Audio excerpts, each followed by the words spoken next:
The afternoon sun cut through the high windows of the school gymnasium, casting long, bright beams across the polished floor. Dust motes danced in the light, swirling around the rows of metal folding chairs that had been set up for the big day. It was the annual spring showcase, the kind of event that made parents hover around the edges with video cameras and made students nervously wring their hands until their knuckles turned white. Lily sat on the hard wooden bench near the side of the stage, clutching her sheet music so tightly that the paper was starting to crumple at the edges. She was 10 years old, small for her age, and dressed in a pale blue dress that her mother had ironed twice that morning to make sure it looked perfect. On her feet were shiny black shoes that pinched her toes a little bit, but she didn't complain. She didn't complain about anything today because she was too focused on the heavy knot of fear sitting in her stomach. This wasn't just a school play. This was the day she had to prove to herself, and to everyone else, that she belonged in the advanced music class next year. Across the gym, near the exit where the cool air from the hallway drifted in, the other parents were gathering. They were dressed in work clothes that had been straightened out, or nice coats thrown over casual shirts. They were chatting in low voices, sipping from styrofoam cups of lukewarm coffee. But in the middle of that group, there was a gap. An empty space that seemed to naturally form around one particular person. It was Lily's grandfather. He wasn't hard to miss. He sat on a metal chair that groaned under his weight, leaning forward with his elbows resting on his knees. He was a giant of a man, broad-shouldered and thick through the chest, wearing a faded black leather vest over a gray t-shirt that looked like it had seen 1,000 washes. His arms were covered in tattoos, sleeves of ink that twisted up from his wrists and disappeared under the short sleeves of his shirt. His skin was weathered, tanned by years of working under the sun, and roughened by a life that hadn't been easy. He looked like he had been carved out of stone and then left out in the rain to harden. He didn't look like he belonged in a primary school gymnasium. Lily peeked around the velvet curtain of the stage, her eyes scanning the crowd until they landed on him. Her heart gave a little lurch. She loved him more than anyone in the world, but right now, she just wanted him to be invisible. She could feel the eyes of the other parents darting toward him, looking away quickly, and then whispering behind their hands. She knew what they were thinking. They were wondering why a rough-looking biker was at a school concert. They were wondering if the loud noise of the motorcycle they had heard earlier, his motorcycle, was going to disrupt the quiet music pieces.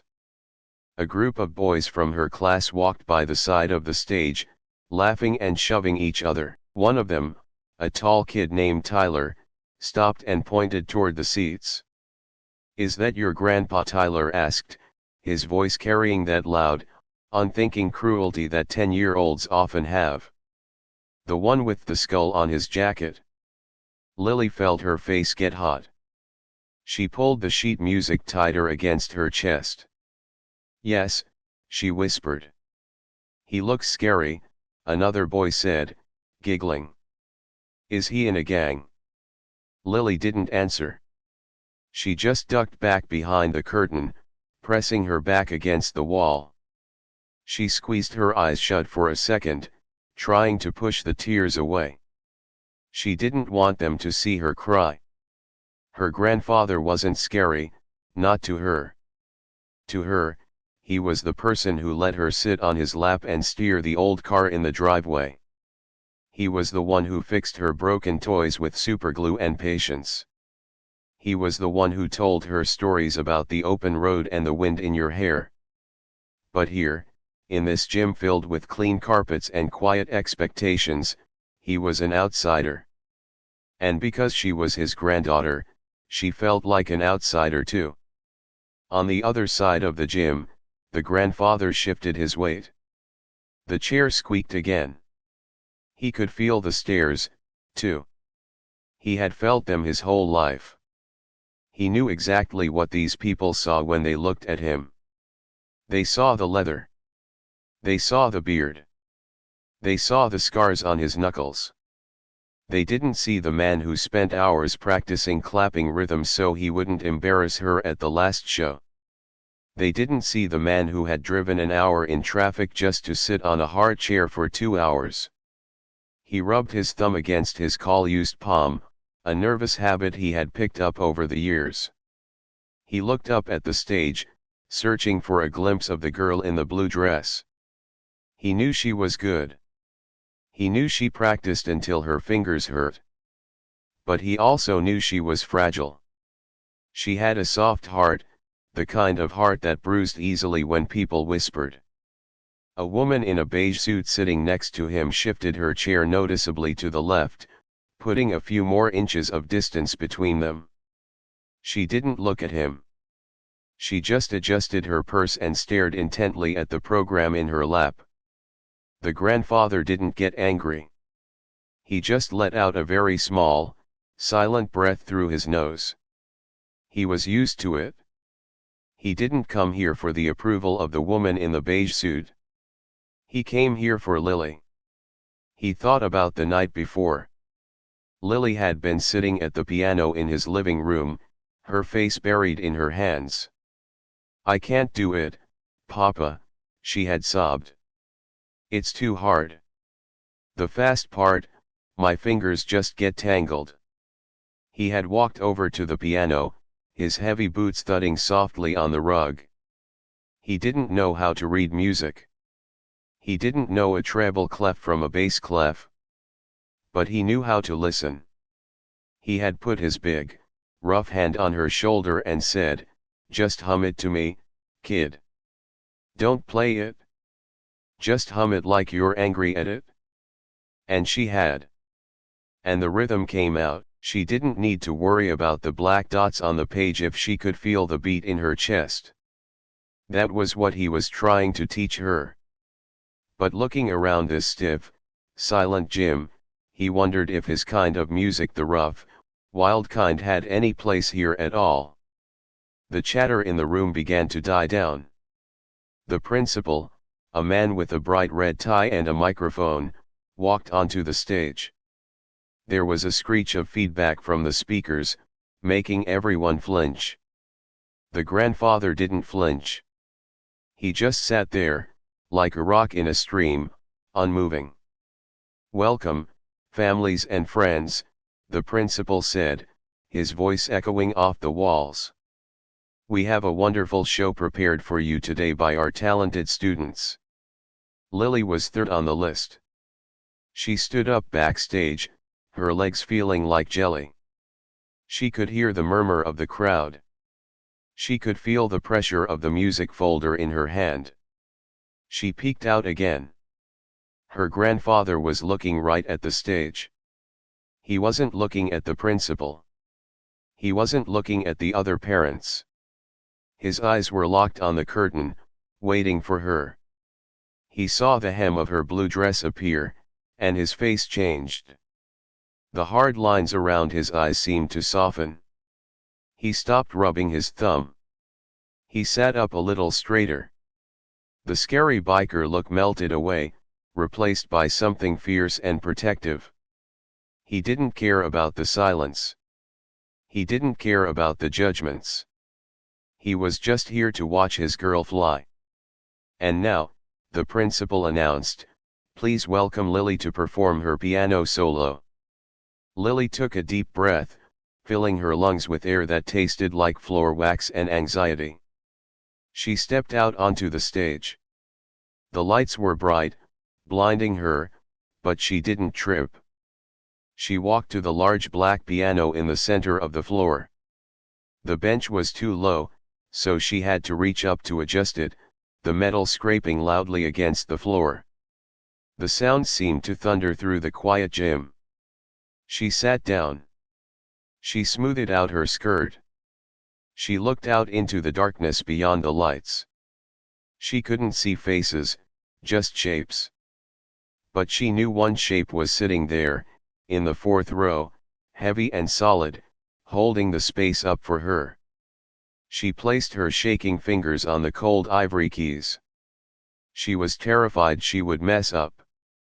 She was terrified that everyone would laugh. But then she thought of the night before, the rhythm, the humming. She thought of the hand on her shoulder. She waited for the silence to settle, a heavy blanket over the room, and she prepared to play. The sound of the final applause was still ringing in her ears, but it felt hollow to her. Lily walked off the stage, her shiny black shoes clicking softly on the floor, but her shoulders were slumped forward. She had played every note correctly. She hadn't missed a single beat. She hadn't stumbled. But as she sat on that bench, staring at the black and white keys, she had felt like a robot. She was just pressing buttons, following instructions, making the sounds that were expected of her. She didn't feel the music. She just felt the fear. As soon as she reached the side curtains where her mother was waiting, the older woman wrapped her in a tight hug. "You were wonderful, honey. So perfect." Her mother beamed, smoothing down Lily's hair. "Not a single mistake. Your grandfather is going to be so proud." Lily forced a small smile, but her heart wasn't in it. She looked past her mother toward the seats where the audience was slowly filing out. She saw her grandfather standing up. He was clapping, yes, but he was clapping slowly. He wasn't cheering wildly like the other parents. He was watching her with a look that she couldn't quite read. It wasn't disappointment, but it was serious. He looked like he was thinking hard. The car ride home was quiet.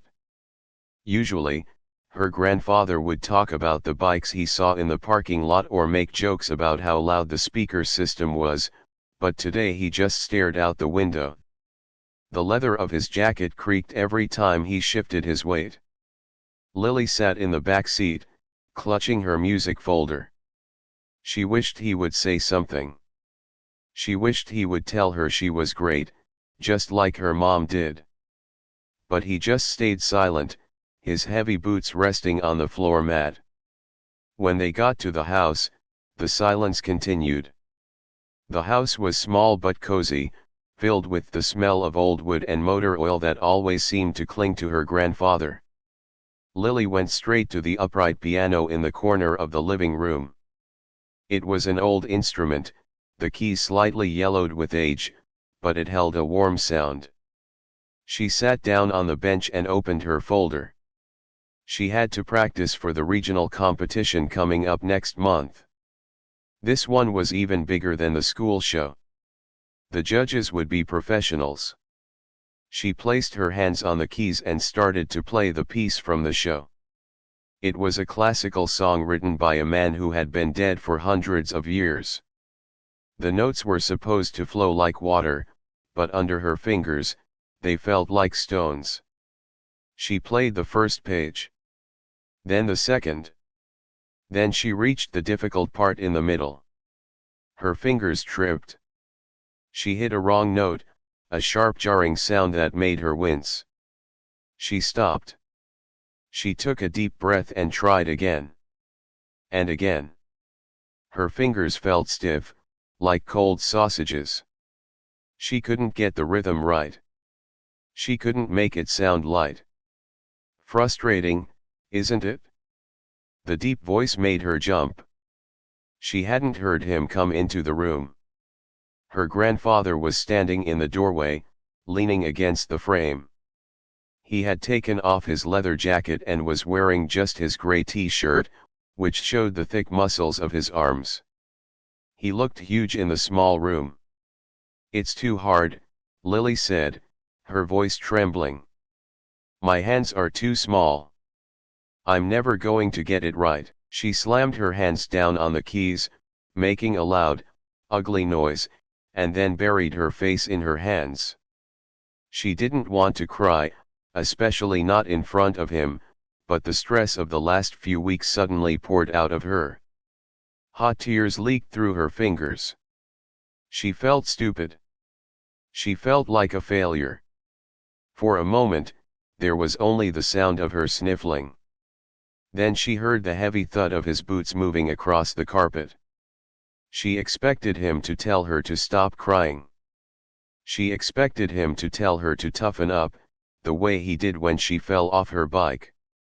But he didn't say a word. He walked over to the piano and sat down on the bench next to her. The bench was narrow, and his large hip pressed against hers, warm and solid. He didn't look at the music sheet. He didn't look at her hands. He just looked at the dusty piano keys. "I don't know this guy," he grunted, nodding his head toward the sheet music where the composer's name was printed in fancy letters. "What?" Lily sniffled, wiping her eyes with the back of her hand. "This Mozart guy," he said. "He writes a lot of notes." He was a genius, Lily said automatically, repeating what her teacher had told her. "Maybe," her grandfather said. He reached out a hand. His fingers were rough, the skin was calloused from years of gripping handlebars and using tools. His nails were short and stubby, stained with grease that refused to wash away. It was a hand that looked like it belonged holding a wrench, not touching piano keys. But he gently placed his hand over hers, stopping her from playing. His hand was massive, completely engulfing her small fingers. "But I bet he never rode a motorcycle at midnight," the old man said softly.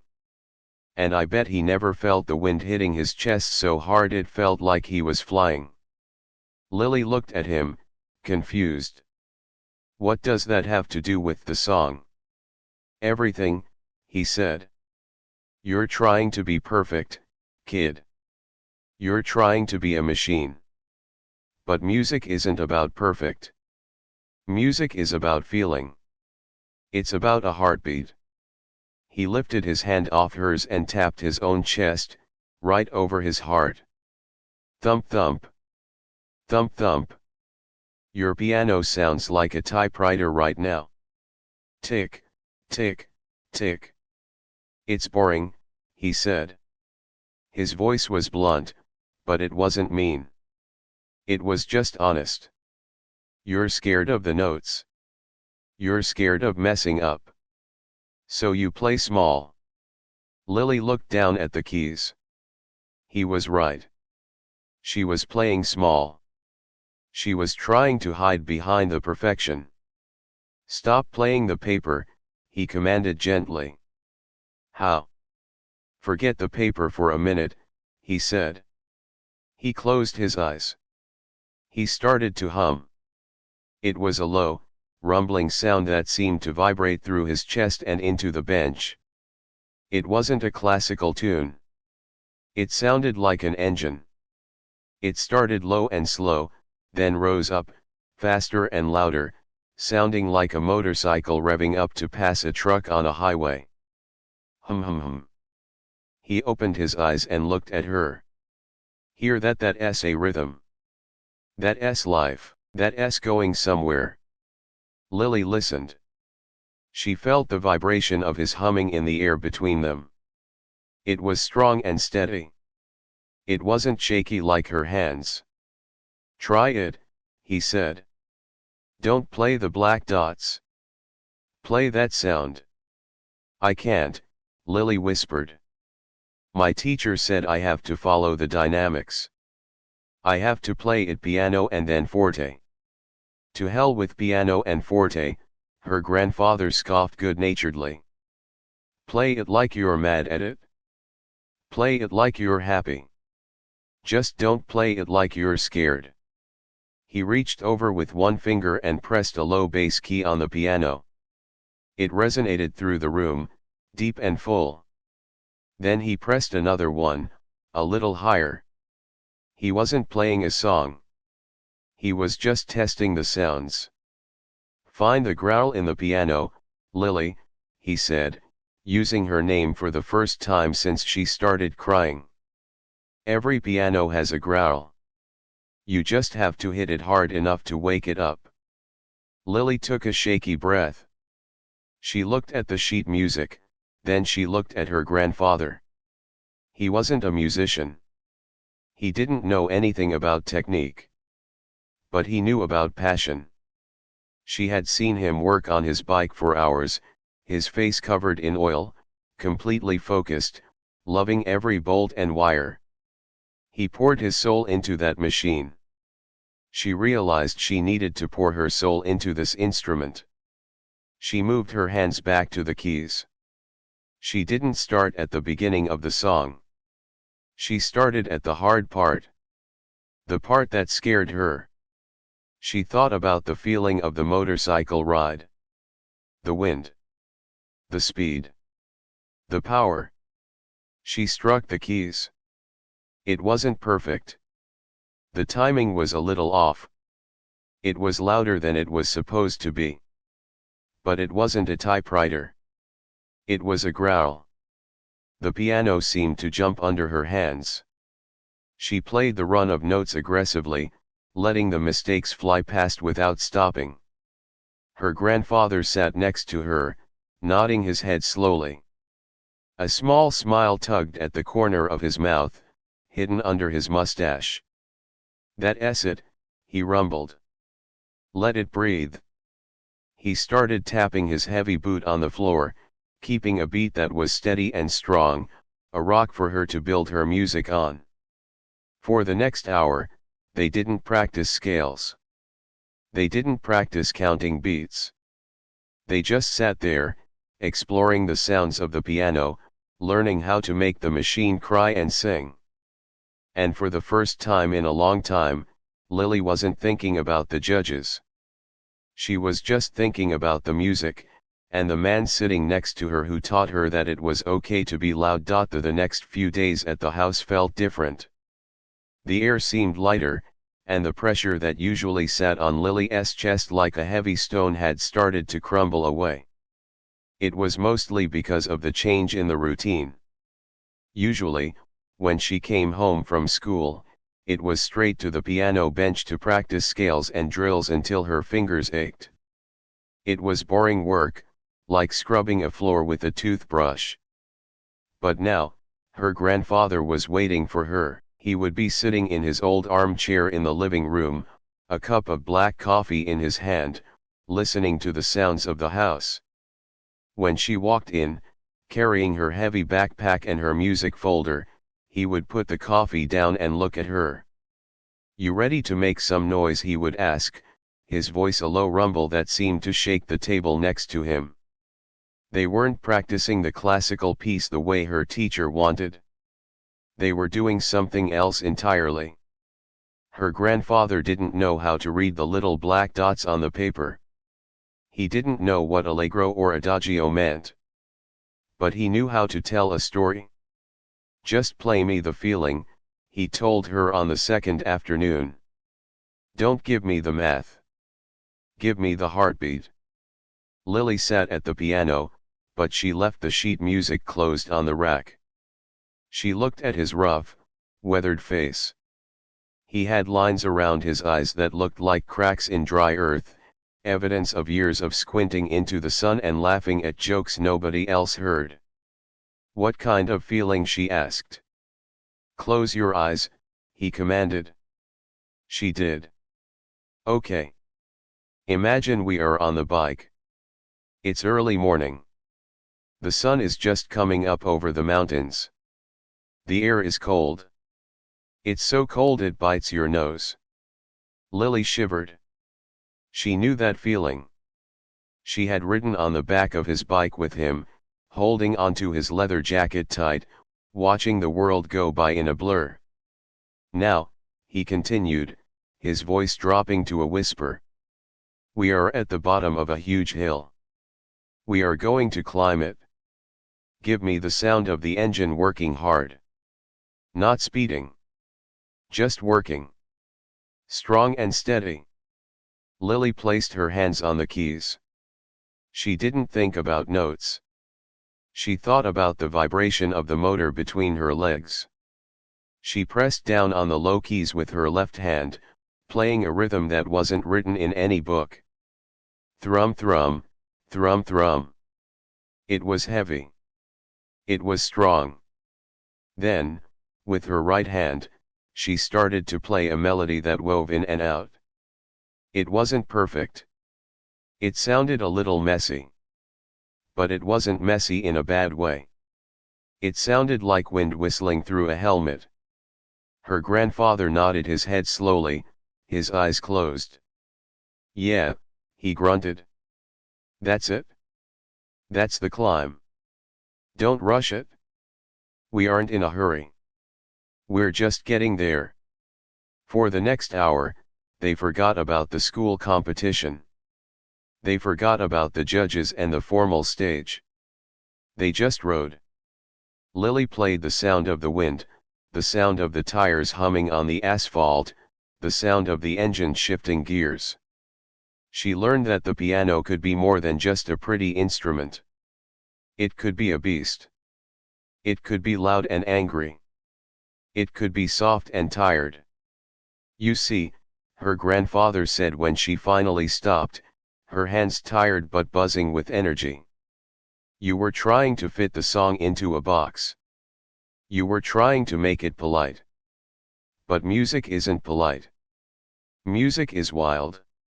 It's like the road. You can't control the road, kid. You just have to ride it." Lily looked down at her hands. They felt different. They didn't feel stiff anymore. They felt connected to her brain, and to her heart, in a way they never had before. "But my teacher," she said quietly. "She wants me to play it exactly the way it's written. If I change it, I'll fail." Her grandfather leaned forward, resting his elbows on his knees. He looked at her very seriously. "There is a difference between failing and breaking rules," he said slowly. "Sometimes you have to break the rules to find the truth. You know what happens when you paint a wall? You put color on it. Right. But you have to sand it down first. You have to scrape off the old, flaky paint before the new stuff will stick." He tapped his own chest. "You have to scrape off that fear. You have to scrape off the idea that you have to be perfect. Once you do that, the real music will stick." He stood up and walked over to the window, looking out at the driveway where his motorcycle was parked under a tree. The sun was hitting the chrome pipes, making them glitter like gold. "I never went to school for music," he said, his back to her. "I went to school for fixing engines and driving trucks. But I know that if you tune an engine too tight, it's going to snap when you hit a bump. You have to give it some slack. You have to give it room to move." He turned back to face her. "You are tuned too tight, Lily. You are going to snap. So we are loosening the strings. We are finding the slack. Once you are comfortable playing the feelings, once you can play the long ride without looking at the paper, then we can put the notes back in. But you play the notes like they mean something. Not just because they are there." Lily nodded. She understood what he was saying. It was like he was handing her a key to a door she didn't know existed. She had been so focused on making the right sounds that she forgot she was supposed to be telling a story. "Let's try the competition piece again," she said. "But not the robot way." "Go ahead," he said, leaning back against the windowsill, crossing his arms over his chest. "Show me what that Mozart guy would sound like if he rode a Harley." Lily giggled. The image of a wig-wearing composer on a loud motorcycle was funny. But she took a breath and placed her hands on the keys. She looked at the music, but she didn't see dots. She saw the landscape of the song. The fast parts were the hills. The slow parts were the valleys. She started to play. It was the same song she had played at the school showcase, but it sounded completely different. She let the tempo breathe. Instead of rushing through the difficult parts, she slowed down, emphasizing the power of the chords. She dug her fingers into the keys, making the piano sing with a rich, deep voice that filled the whole room. She made a mistake, a wrong note in the middle of a run. Usually, this would make her stop and panic. But today, she didn't stop. She just kept going, smoothing over the mistake like a bump in the road. The mistake didn't matter. The feeling mattered. Her grandfather watched her. He didn't clap this time. He didn't say anything. He just stood there, a small, proud smile hidden behind his rough mustache. He saw the change. He saw the little girl who was scared turning into a musician who was brave. He saw her finding her own rhythm, the one that matched the beat of her own heart. When she finished, the last note hung in the air for a long time. Lily sat there, her hands hovering over the keys, her chest heaving a little bit, like she had just run a race. "Yeah," her grandfather said softly, pushing himself off the windowsill. "That sounds like a song I would listen to." He walked over and ruffled her hair, his big hand gentle on her small head. "We're getting somewhere, kid. We're definitely getting somewhere." The night of the regional competition arrived with a crispness that bit at your skin. Lily stood in the wings of the large auditorium, peeking through the heavy velvet curtains. The room was enormous, much bigger than her school gym. The ceiling was high and arched, covered in old plaster designs, and the air smelled of floor wax and old velvet. There must have been 500 people out there, all whispering and shifting in their seats. The sound of their chatter was like a constant low hum, a wave of noise that seemed to wash over the stage. Lily felt her stomach flip over. She was wearing the same blue dress from before, this time paired with white tights and freshly polished shoes. She looked like a perfect little doll, but inside, she felt like a bundle of live wires. She looked down at her hands. They were shaking, just a little bit. She clasped them together tightly to stop the trembling. "You're going to shake yourself right out of those shoes if you keep that up," a deep voice rumbled behind her. Lily spun around. Her grandfather was standing there. He looked out of place in the backstage corridor, which was cramped and filled with nervous parents and music teachers. He was wearing his leather vest, but he had put on a clean white shirt underneath it. He had even combed his beard, though it still stuck out in wild directions. He looked like a mountain that had been dressed up for a wedding. "I'm scared," Lily whispered, the words tumbling out before she could stop them. "There are so many people. And the judges look mean. I saw one of them wearing glasses and frowning at everyone." Her grandfather leaned down, placing his heavy hands on her shoulders. His touch was warm and grounding. It made her feel like she was anchored to the floor. "Let them frown," he said, his voice calm and steady. "Judges are just people sitting in chairs. They don't know what you know. They don't know about the road. They don't know about the climb." "But I have to play it right," she insisted. "If I miss a note, they will deduct points." "Forget the points," he said, squeezing her shoulder gently. "Remember what we talked about in the living room, remember the engine?" Lily nodded. She could picture it clearly. The hum of the motorcycle. The feeling of the wind. The steady beat of the tires on the highway. "Good. Then play that," he commanded softly. "Don't play the notes on the page. Play the road. Play the feeling of the bike moving fast and free. If you do that, the notes will take care of themselves. You are the pilot, Lily. Don't let the machine fly you. You fly the machine." He reached into his pocket and pulled out a small, wrinkled piece of paper. It was a ticket stub from a race he had gone to years ago. "For luck," he said, tucking it into her palm. Now go out there and show them what noise really sounds like. The stage manager, a man with a headset and a clipboard, signaled for her to line up. It was her turn. Lily took a deep breath, filling her lungs with air. She gripped the ticket stub in her hand, feeling the rough texture against her skin. She walked toward the stage. The walk across the floor seemed to take forever.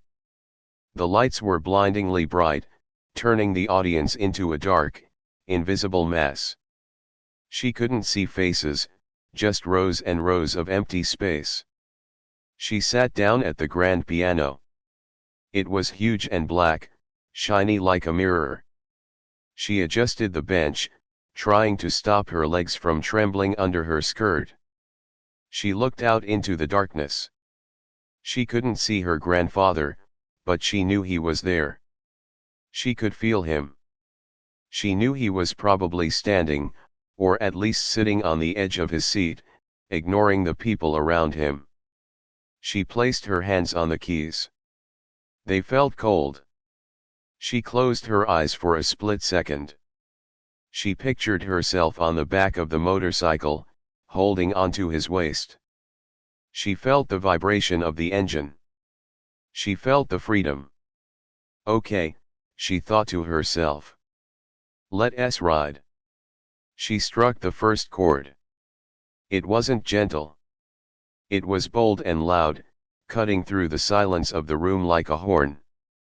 It startled a few people in the front row. She could hear them shift in their seats. Usually, she would have played this opening quietly, afraid of making a mistake.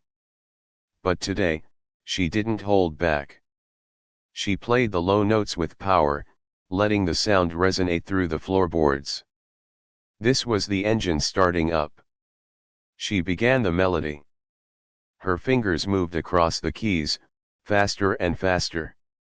She wasn't thinking about the timing or the complicated finger patterns her teacher had drilled into her. She was thinking about the scenery flying past. She was thinking about the hills and the valleys. As the song went on, she did something brave. She took risks. She held notes longer than she was supposed to. She played the soft parts with a whisper-like touch that made the audience lean forward to hear. Then, when the music swelled, she attacked the keys with a rhythm that was wild and untamed. It sounded like a storm, but a controlled one. She saw the head of one of the judges snap up. The woman with the glasses stopped frowning and actually looked at the stage, her pen hovering over the paper. Lily hit a tricky run of notes, a section that always tripped her up. Her fingers stumbled, just for a fraction of a second. It wasn't perfect. A wrong note clinked out, harsh and jarring. For a heartbeat, panic flashed in her mind. I messed up. It's over. But then she remembered her grandfather's voice. Don't stop. Keep writing. She didn't flinch. She didn't stop to apologize. She didn't even slow down. She pushed right through the mistake, blending it into the next phrase. She turned the error into part of the music, making it sound gritty and real. It sounded like a pothole in the road. You hit it, you bounce, and you keep driving. The music began to climb toward the end. The tempo got faster. The piano was singing now, really singing. It wasn't a polite classical piece anymore. It was a rock song. It was a blues song. It was alive. Lily was sweating now. Her hair was starting to fall out of its neat clips. She was swaying back and forth on the bench, moving with the music. She wasn't the scared girl in the blue dress anymore. She was a musician. She was a storyteller. She reached the final crescendo, the loudest part of the song. She slammed her hands down on the keys, playing the big, crashing chords with everything she had. The sound filled the entire hall, bouncing off the high ceilings and shaking the dust from the rafters. It was a roar, like a motorcycle engine hitting top speed on the highway. And then, silence. She lifted her hands off the keys. The last echo of the piano faded away into the high rafters. The room was perfectly, deadly quiet. Lily sat there, her chest heaving up and down, her hands hovering over the keys. She waited. She was terrified to look up. Had she been too loud? Had she been too wild? Did they hate it? The silence stretched on for 3 seconds. 5 seconds. It felt like an eternity. Then, a sound broke the quiet. Clap. It was a single, heavy clap. It came from the back of the room. It was loud and rhythmic. Clap. It was him. It was her grandfather. He was clapping for her, breaking the rules, breaking the silence, just like he taught her to break the rules of the music. That single clap seemed to break a spell.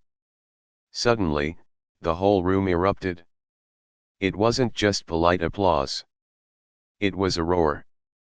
500 people were on their feet, clapping and cheering. The judge in the front row was smiling and nodding enthusiastically. Lily sat on the bench, blinking tears out of her eyes. She looked out into the lights, trying to find him. She couldn't see his face, but she could feel his pride shining through the darkness like a headlight. She took a deep bow, her heart feeling lighter than air. She had done it. She had played the truth. And the truth was beautiful. The roar of the crowd was still ringing in Lily's ears as she walked off the stage. Her legs felt wobbly, like jelly, but her heart was racing with a thrill she had never felt before. The heavy velvet curtains swallowed her up, cutting off the bright lights and the view of the hundreds of people. Backstage, the air was cooler and smelled of dust and floor polish. Almost immediately, her mother rushed over. Her eyes were wide, glistening with tears, and she was clutching a small bouquet of flowers she had bought from the grocery store. "Oh, honey. Oh, my goodness." Her mother cried, wrapping her arms around her and squeezing tight. "You were incredible. That wasn't like you at all. It was so powerful." Everyone was clapping. Lily hugged her back, burying her face in her mother's shoulder. She could smell the familiar perfume her mother wore every day. It was comforting. "I messed up a note, Mom," she whispered. "What? No, you didn't," her mother said, pulling back to look at her. "Even if you did, nobody noticed. They were too busy listening. You made that piano sound like a whole orchestra." Lily smiled, but she was already looking past her mother, searching the dim corridor. She needed to see him. She needed to know if he really heard what she tried to do. "Excuse me," coming through, a deep, gravelly voice rumbled over the noise of the other students and parents gathering backstage. The crowd parted instinctively. Her grandfather pushed his way through. He looked like a boulder in a stream of water, solid and unmoving compared to the rushing parents and teachers. He had his leather vest on, his arms crossed over his chest, looking tough and imposing as usual. But when his eyes landed on Lily, his face broke into a grin that showed his crooked teeth and crinkled the skin around his eyes. He didn't say a word about the flowers or the applause. He just walked up to her, opened his big arms, and scooped her up in a hug that lifted her right off the ground. "You showed 'em, kid," he whispered into her ear, his voice thick with emotion. "You showed 'em all." Lily squeezed him back, burying her face in the rough leather of his vest. It smelled like oil and the open air, the best smell in the world to her. "I did it like the bike, Papa," she whispered back. "I did the climb." "I heard it," he said, setting her down gently but keeping his hands on her shoulders. "I heard the engine." You didn't play the paper. You played the song. I ain't never heard anything like it. Just then, a woman in a severe suit walked by. She was one of the judges, holding a clipboard. She stopped and looked at them, specifically glancing at the rough-looking old man in the leather vest and the little girl in the blue dress. For a second, Lily worried that the judge was going to say something about how the performance was too unconventional, or too loud. But the judge's expression softened. She looked at Lily with genuine respect. "You have a very unique interpretation," the judge said, her voice polite but impressed. "It was very brave. Most students just try to copy the notes. You played with soul. You should be proud." Lily felt her face turn red, but she stood up a little taller. "Thank you," she said. The judge nodded at her grandfather and walked away. Her grandfather chuckled, a low rumble in his chest. "See that even the suits like a little bit of rock and roll." They didn't stay for the long awards ceremony. They didn't need a plastic trophy to tell them what they already knew. They walked out of the auditorium and into the cool evening air. The sun had gone down, and the sky was a deep, dark blue, filled with the first bright stars. The air was crisp, but it felt good after being inside the stuffy hall. They walked to the parking lot where the motorcycle was waiting. It gleamed under the streetlights, the chrome pipes shining. Some of the other parents were walking to their minivans and sedans, giving the bike a wide berth, but Lily didn't care. She walked right up to it and put her hand on the warm leather seat. "You ready to go home?" her grandfather asked, pulling a helmet out of the saddlebag. It was Lily's favorite one, pink with butterflies on the side, a gift he had bought her even though it looked funny next to his black skull helmet. "Can we take the long way?" Lily asked, taking the helmet from him. "I don't want to go home yet." Her grandfather laughed, a deep, happy sound. "Whatever you want, Star. Tonight, we ride." He strapped on his helmet and swung his leg over the bike with ease. The heavy machine settled under his weight. Lily climbed on behind him, wriggling into position. She wrapped her arms tight around his waist, pressing her cheek against his back. She could feel the strong muscles of his back and the steady rhythm of his breathing. He kicked the starter. The engine roared to life with a loud thrum thrum thrum that vibrated through the seat and into Lily's bones. It was the same rhythm she had played on the stage. It was the heartbeat of the road. They pulled out of the parking lot, leaving the quiet cars and the fancy school behind.